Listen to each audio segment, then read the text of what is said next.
Number 1، کسی بھی شخصیت کا آئیڈیل بننے کے لیے، نمونہ بننے کے لیے سب سے پہلی ضرورت جس چیز کی ہوتی ہے وہ ہے تاریخ، کہ وہ شخصیت تاریخی ہو، صرف قصے کہانی نہ ہو، پوری کی پوری ذات، پوری کی پوری شخصیت تاریخی ہو، ان کی ہر ادا ریکارڈ ہو، محفوظ ہو۔ نمبر 2، وہ ذات مکمل ہو، کمپلیٹ شخصیت۔ مکمل کا مطلب یہ ہے کہ کوئی اس میں نقص نہ ہو، عیب نہ ہو، ہر اعتبار سے پاک۔ اس کی کیا دلیل ہے کہ نبی کریم صلی اللہ علیہ وسلم مکمل ہے؟ 2-3 واقعات آپ کے سامنے رکھتا ہوں۔ سب سے پہلی بات، آپ کو یاد ہوگا آپ کی سیرت میں ایک واقعہ ملتا ہے ہمیں کہ نبی کریم صلی اللہ علیہ وسلم نے اپنے قاصدوں کو بھیجا تھا قیصر روم کے پاس خط دے کر دعوت دینے کے لیے۔ تو وہاں پہ اللہ کے نبی علیہ الصلوۃ والسلام کا وہ خط دیکھ کر، قاصد کو دیکھ کر قیصر روم نے، روم کے بادشاہ نے تسلی کے لیے، نبی کے بارے میں جانکاری لینے کے لیے مکے سے ہی ایک تجارتی قافلہ اس زمانے میں یا ان دنوں میں وہاں پر پہنچا ہوا تھا، جس کی سربراہی ابو سفیان کر رہے تھے۔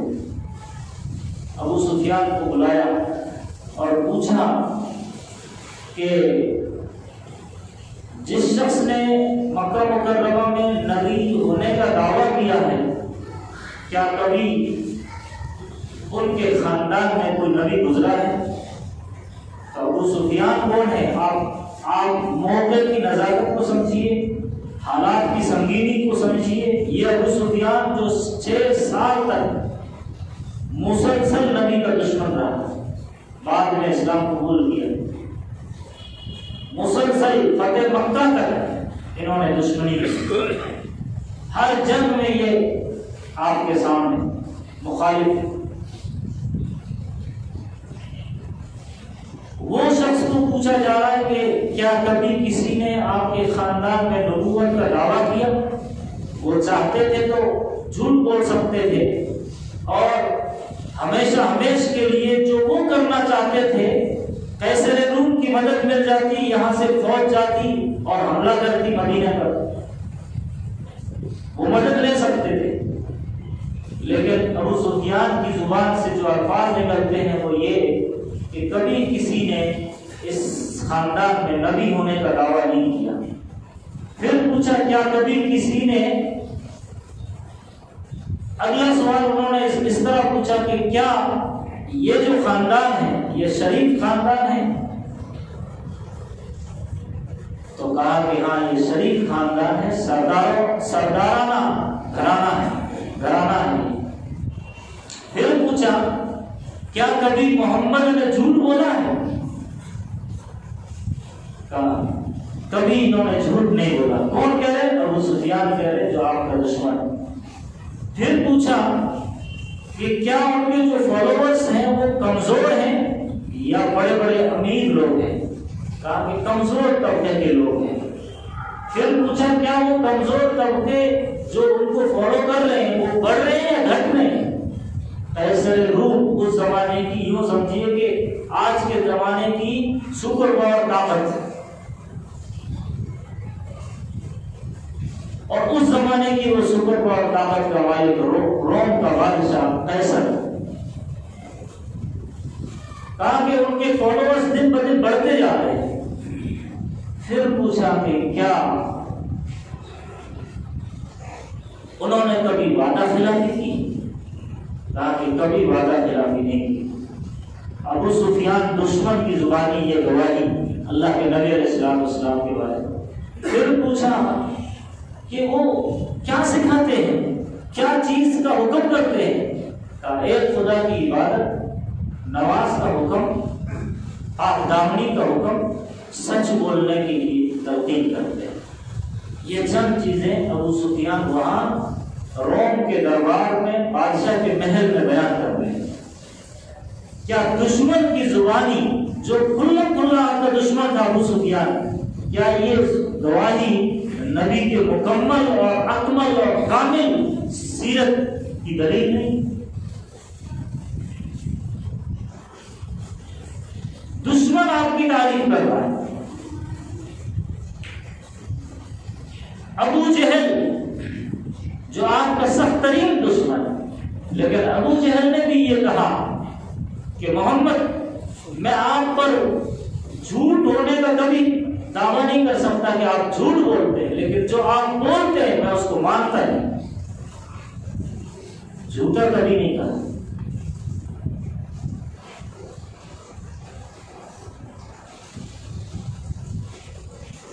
بڑے بڑے سردار اپنے نجی مجلسوں میں آپ صلی اللہ علیہ وسلم کے تذکرے کرتے تھے۔ ابو الولید مکے کا سب سے بوڑھا اور تجربہ کار آدمی، وہ بیان کرتا ہے اپنے لوگوں میں جا کر کے، جب اس نے اللہ کا کلام سنا، نبی کی زبانی سورہ حامیم السجدہ کی آیات سنی، تو اس نے جا کر کے کہا کہ لوگوں، جو یہ بات کر رہا ہے، جو یہ کلام بول رہا ہے، اس کلام کی ایک دن بڑی اونچی شان ہونے والی ہے، آپ ان کا راستہ چھوڑ دو۔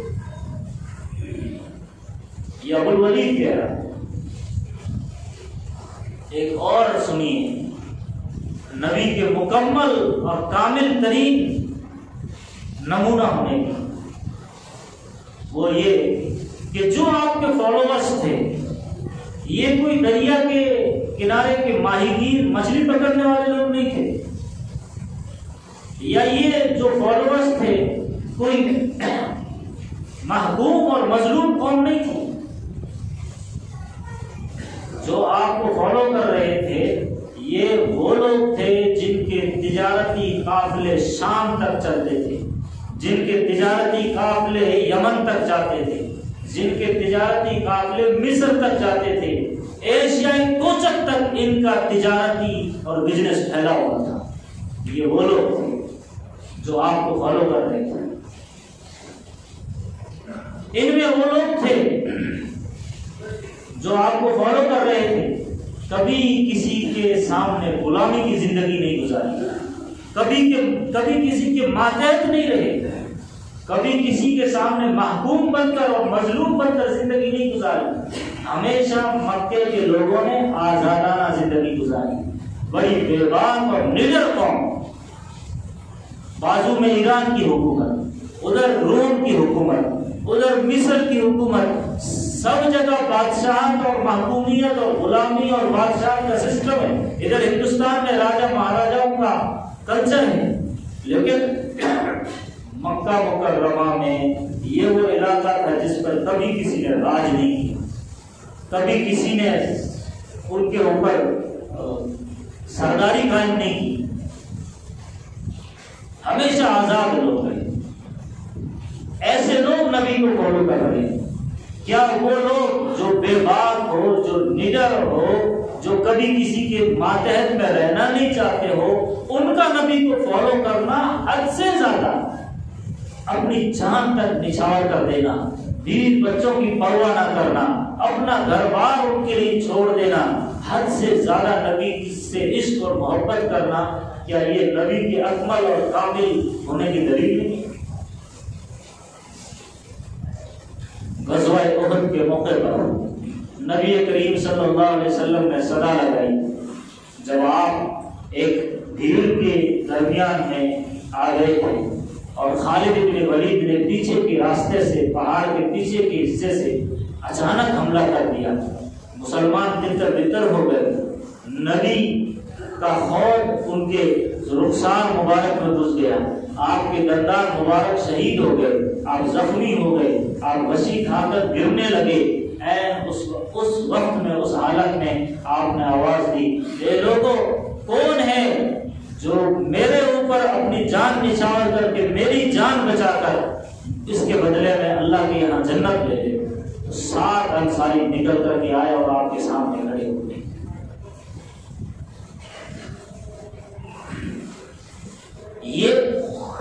یہ کوئی وقتی قربانی دے سکتا ہے؟ ایک وقت کے لیے آپ کسی کے لیے قربانی دے سکتے ہو، ایک لمحے کے لیے، ایک موقع کے لیے، ایک دن کے لیے، 10 دن، 15 دن، مہینہ، سال بھر آپ کسی کے اوپر اپنی جان چھڑک سکتے ہو، لیکن پوری زندگی نبی کے ایک ایک اشارے پر قربان کر دینا یہ کوئی معمولی چیز نہیں ہے۔ اور ان لوگوں کا نچھاور کرنا یا ان لوگوں کا نبی کے اوپر فدا ہو جانا جو کبھی کسی کے سامنے غلامانہ زندگی بسر نہیں کی۔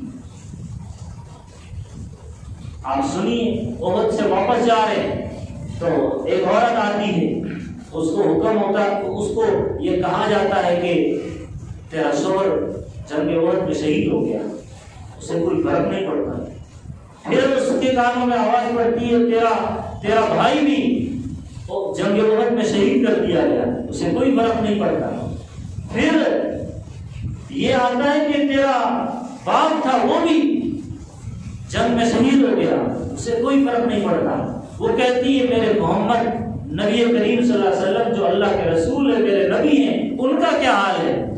جب نبی سامنے آتے ہیں اور ان کے چہرے انور کو دیکھ لیتی ہے تو وہ بوڑھی اماں کہتی ہے کل مصیبت بعدک جلل، آپ کو دیکھ لیا اب ہر مصیبت ختم، میں بھی، بیٹا بھی، باپ بھی، شوہر بھی، برادر بھی فدا۔ کسی نے ترجمہ نہیں کی اس انصاری خاتون، یہ انصاری خاتون کے جذبہ عشق اور محبت کی اس طرح ترجمہ نہیں کی، میں بھی، شوہر بھی، بیٹا بھی، برادر بھی فدا۔ اے شہیدین تیرے ہوتے ہوئے کیا چیزیں ہیں آپ؟ اے شہیدین، اے دین کے سردار، آپ بچ گئے، بس ہم کچھ نہیں۔ اے شہیدین تیرے ہوتے ہوئے کیا چیز ہے؟ تو دشمن کیا، دوسرے لوگ کیا، نبی کے اوپر جھوٹ کا دعویٰ نہیں کر سکتا تھا۔ ہر چیز کھلی کتاب، بچپن کیا، جوانی کیا، بڑھاپا کیا، ہر چیز سامنے۔ اس کو کہتے ہیں مکمل شخصیت، ہر چیز لوگوں کے سامنے تھی، شروع سے لے کر آخر تک۔ اور تیسری شرط ہے کسی کا آئیڈیل بننے کے لیے، نمونہ بننے کے لیے، وہ ہے جامعیت۔ جامعیت کسے کہتے ہیں اس کو سمجھیے۔ جامع کہتے ہیں ایسی ذات کہ جس کا عمل ہر ایک کو گائیڈنس کرتا ہو، ایسی ذات جس کی زندگی ہر ایک کو رہبری کرے، امیر کو رہبری کرے، غریب کو رہبری کرے، سپہ سالار کو رہبری کرے، تاجر کو رہبری کرے، بزنس مین کو رہبری کرے، کوئی شوہر ہے اس کو رہبری کرے، کوئی بیٹا ہے اس کو رہبری کرے، کوئی باپ ہے، یعنی انسانوں کی جو قسم کی جو یہ حالتیں ہیں، تمام حالت کے لوگوں کے لیے جو گائیڈنس کرتی ہو، جو رہبری دکھاتی ہو، اس ذات کو کہتے ہیں جامع ذات، ہر چیز کو گھیر لے۔ کوئی انسان ایسا نہیں بولنا چاہیے کہ یہ صرف عفو درگزر والا جذبہ ہے، ان کے اندر معافی کا جذبہ ہے، مجھے انتقام لینا ہے، مجھے بدلہ لینا ہے، مجھے قصاص لینا ہے، تو میں کیسے لوں؟ اس کے لیے میرے لیے آئیڈیل کون؟ تو نبی کی وہ ذات، کوئی اگر نبی کو فالو کرنا چاہتا ہے اس اعتبار سے کہ میں شوہر ہوں، لیکن آپ بقیہ نبیوں کو دیکھیں تو ان میں کوئی ایک آدھ کوالٹی ہے، تمام ایسی کوالٹی جو انسانوں دنیا میں جتنے طرح کے لوگ ہیں تمام کی تمام نبی جس کے لیے نمونہ بنتا ہے۔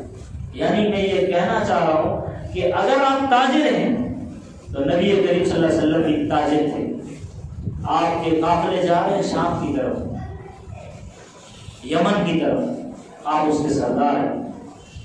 آپ اگر زمیندار ہیں اور آپ چاہتے ہیں میں نبی کو فالو کروں، تو نبی کے نگرانی میں فدق کی زمینیں آئی تھی اور بڑے بڑے بہت سارا مال غنیمت آیا تھا، آپ اس کے مالک تھے۔ اگر آپ چاہتے ہیں کہ میں استاد بنوں، میں نبی کو ایز اے استاد رہبر دیکھنا چاہتا ہوں، تو نبی کریم صلی اللہ علیہ وسلم وہاں ایک مدرسہ چلاتے تھے مسجد نبوی میں، اس کا نام تھا صفہ، آپ اس کے استاد ہیں۔ اگر آپ چاہتے ہیں کہ میں شاگرد ہوں، میں نبی میں وہ نمونہ دیکھنا چاہتا ہوں، تو نبی کریم صلی اللہ علیہ وسلم بھی شاگردی اختیار کر رہے ہیں حضرت جبریل کے سامنے۔ آپ کس طرح بیٹھ رہے ہیں، کس طرح اٹھ رہے ہیں، کس طرح ادب کر رہے ہیں حضرت جبریل کا، حدیث جبریل آپ کے سامنے ہے، وہاں سب ملے گا۔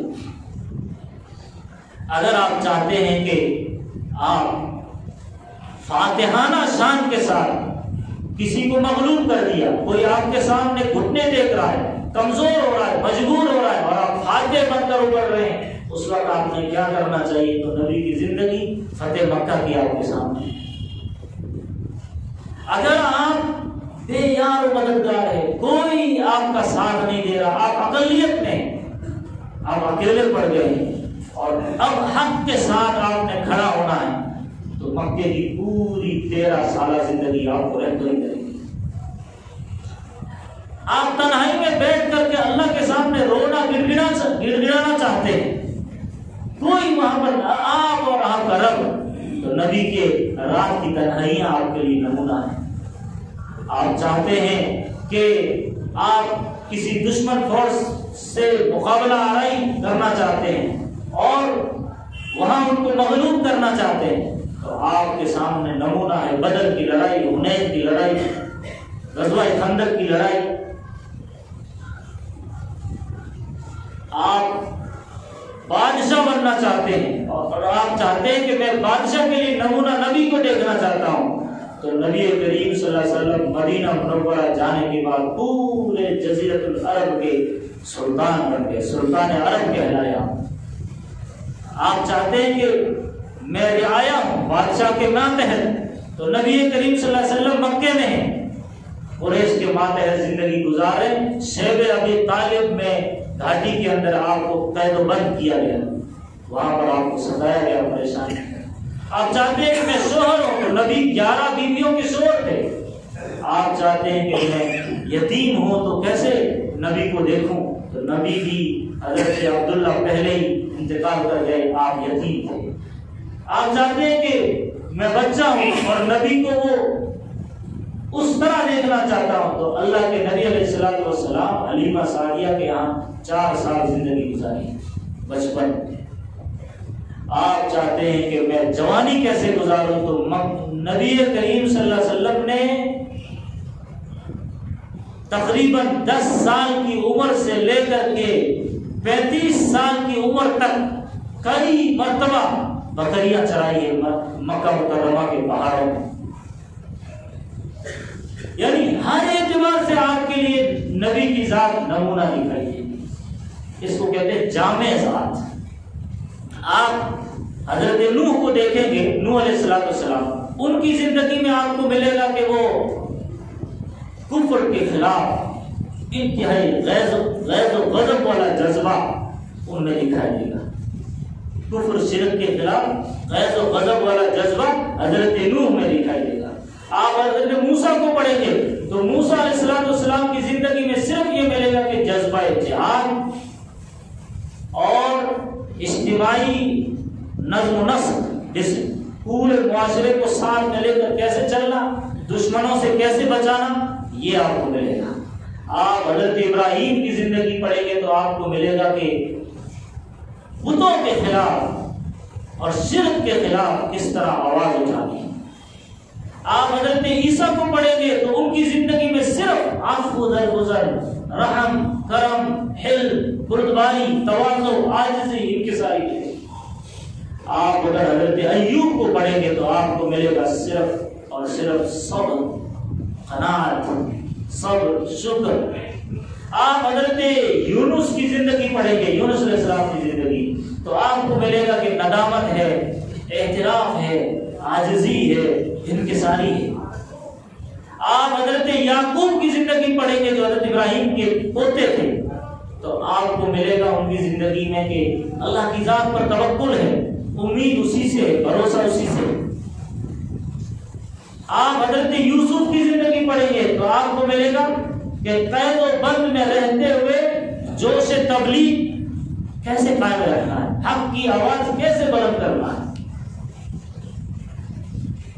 آپ حضرت اسماعیل کی زندگی پڑھیں گے تو آپ کو ملے گا کہ فرما برداری کیسے نبھانا ہے، اطاعت اور وفاداری کیسے دکھانا ہے، ایثار و قربانی کا جذبہ کیسے اللہ کے سامنے رکھنا ہے، یہ دکھائی۔ لیکن نبی کریم صلی اللہ علیہ وسلم کی وہ ذات ہے کہ پورے تمام کے تمام انبیاء کے اندر جو صفات تھی وہ ساری صفات کا مجسمہ اور مجموعہ آپ کی اکیلی ذات ہے۔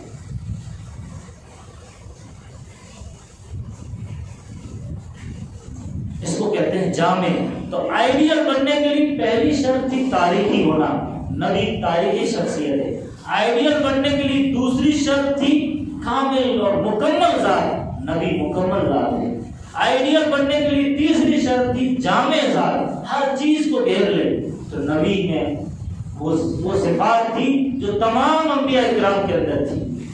اور چوتھی شرط ہے آئیڈیل بننے کے لیے عملی اور پریکٹیکلی ہونا۔ آپ بقیہ دھرموں کو یا بقیہ انبیاء کو دیکھیں گے تو ان کی تعلیمات آپ کو صرف یہ ملے گی کہ انہوں نے یہ کہا، انہوں نے یہ کہا، انہوں نے یہ کہا۔ نبی کی زندگی میں وہ ملے گا کہ انہوں نے کہا بھی کر کے نہیں دکھایا، قول اور عمل میں یکسانیت نبی کی زندگی دکھائی۔ جو کہتے تھے وہ کر کے دکھلاتے تھے۔ فار ایگزامپل نبی کہتے تھے اللہ کی ذات سے محبت کرو، اسی کا ذکر کرو، تو آپ کی پوری زندگی پڑھیے، اٹھنا بیٹھنا چلنا سونا، مجلس ہو تنہائی ہو، ہر جگہ اللہ کا ذکر۔ اسی لیے آپ کی دعائیں ملتی، مسنون دعائیں، کھانے سے پہلے کی دعا، بعد کی دعا، سونے سے پہلے کی دعا، بعد کی دعا، بیت الخلا جانے کی دعا، نکلنے کی دعا، وضو کرنے کی دعا، وضو کے بعد کی دعا، گھر سے نکل رہے دعا، گھر میں داخل ہو رہے دعا، سفر میں جا رہے دعا، سفر سے واپس آ رہے دعا، بیوی سے مل رہے دعا، بیوی کو الوداع کہہ رہے دعا، بیوی کو بوسہ دے رہے دعا۔ ہر چیز میں آپ کو دکھائی دے گا کہ نبی کی ذات ہر وقت اللہ کو یاد کر رہی۔ اگر آپ کو دیکھنا ہے کہ نبی کی ذات نے لوگوں کو حکم دیا کہ نماز پڑھو، تو آپ نبی کی نماز دیکھیے۔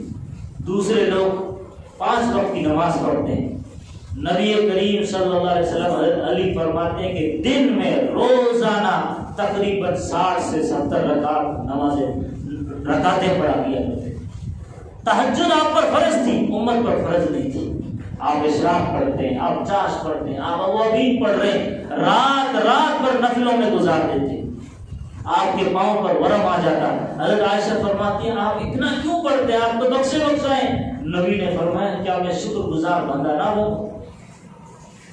تو نمازیں آپ روتے تھے ایسے اللہ کے سامنے نمازوں میں کہ ہانڈی کی ابال جیسی آپ کے سینے سے آواز آتی تھی۔ آپ نے حکم دیا کہ روزہ رکھو، لوگوں کو کہا رمضان کے روزے فرض ہیں۔ نبی نے روزے کیسے رکھے آپ دیکھیے، ہفتے میں 2 روزے کمپلسری، پیر اور جمعرات کو اکثر آپ روزے رکھتے تھے۔ مہینے کے 3 روزے، 13 تاریخ، 14 تاریخ، 15 تاریخ، جسے ایام 20 کے روزے کہتے ہیں، آپ رکھتے تھے اکثر۔ محرم کے 10 روزے آپ رکھتے تھے، شوال کے 6 روزے آپ رکھتے تھے، شعبان اور رمضان 2 مہینے لگاتار روزے رکھتے تھے، 2-2 3-3 دن کبھی کھانا نہیں کھاتے تھے، روزے پہ روزے، روزے پہ روزے۔ تو آپ کے روزوں کا یعنی جو بولا وہ کر کے دکھلایا۔ بقیہ نبیوں میں، بقیہ دھرم کے خداؤں میں یا بھگوانوں میں آپ کو یہ ملے گا کہ انہوں نے یہ کہا، انہوں نے یہ کہا۔ نبی کی زندگی میں یہ ملے گا کہ نبی نے عملاً کر کے دکھایا۔ آپ نے زکوٰۃ کا حکم دیا تو زکوٰۃ کے معاملے میں دیکھیے آپ کا یہ معمول تھا۔ حضرت علی فرماتے ہیں کہ سب سے زیادہ سخاوت نبی کی، جو کوئی سائل آ گیا کبھی آپ نے یہ نہیں کہا کہ میرے پاس نہیں، ارے کچھ نہ کچھ دیتے. ایک صحابی آپ کے پاس کپڑا نہیں تھا, کرتا نہیں تھا, ایک صحابیہ عورت نے آپ کو جوڑا دے دیا. اتنے میں ایک سائل آیا, کہا کتنا ماشاءاللہ جوڑا خوبصورت کرتا ہے, آپ مجھے یہ دے دو. آپ نے اٹھا کر کے کرتا انہیں دے دیا. فدق کے رئیس نے 4 اونٹوں پر غلہ بھیجا. آپ نے فرمایا مسجد نبی میں لے جا کر جمع کر دو. نماز فجر کے بعد صحابی فرماتے ہیں کہ آپ فجر کی نماز میں آئے, ایک نظر اٹھا کے اس غلے کو نہیں دیکھا جو صرف اور صرف اسپیشل آپ کے لیے آیا تھا, آپ کو ہدیتاً آیا تھا. آپ نے نہیں دیکھا, نماز پڑھائی, اس کے بعد آ کر کے بیٹھے, سارا اٹھا کر غریبوں نے تقسیم کر دیا. اسی طریقے سے اور بھی کئی سارے واقعات. حضرت عائشہ فرماتی ہے کہ آپ کے گھر میں جب آپ دنیا سے جا رہے ہیں تو چند جو مٹھی بھر جاؤ آپ کے گھر میں, کل کے لیے کیا بنانا ہے وہ نہیں, سارا کا سارا تقسیم کر دیا جا رہا ہے, گھر میں کچھ بھی نہیں. حضرت عمر فرماتے ہیں میں گھر میں گیا تو نبی ایک بوریے پر لیٹے ہوئے ہیں, پورے جزیرۃ العرب کے سردار ہے, سلطان ہے, اور اس کے نشانات, یعنی وہ کھردرا پر تھا, اس کے نشانات آپ کی بوڈی پر دکھائی دے رہے. حضرت عمر گھر میں ایک مشکیزہ سوکھا ہوا پڑا ہے اور ایک کونے میں جو مٹھی بھر جو پڑے ہیں اور آپ کی یہ حالت ہے. حضرت عمر دیکھ کر رو دیے, یا نبی اللہ, روم اور ایران کے بادشاہ مزے کریں اور آپ پورے جزیرۃ العرب کے بادشاہ ہو کر آپ کی یہ حالت. تو آپ نے فرمایا وہ دنیا کے مزے لے لے, ہم آخرت کے مزے لے لیں. یعنی سخاوت ایسی. ایک مرتبہ حضرت عمر فرماتے ہیں مسجد نبی میں آئے اور آپ کو بھوک ایسی لگی تھی کہ مسجد نبی کے ذہن میں چٹائی پر آپ اپنی بوڈی رگڑ رہے, کروٹیں بدل رہے. حضرت عمر کو فرمایا کہ مجھے بھوک بہت لگی. تو حضرت عمر, حضرت ابو بکر اور آپ خود ابو ایوب انصاری کے گھر پر گئے اور کہا کہ کچھ ہے کھلانے کے لیے.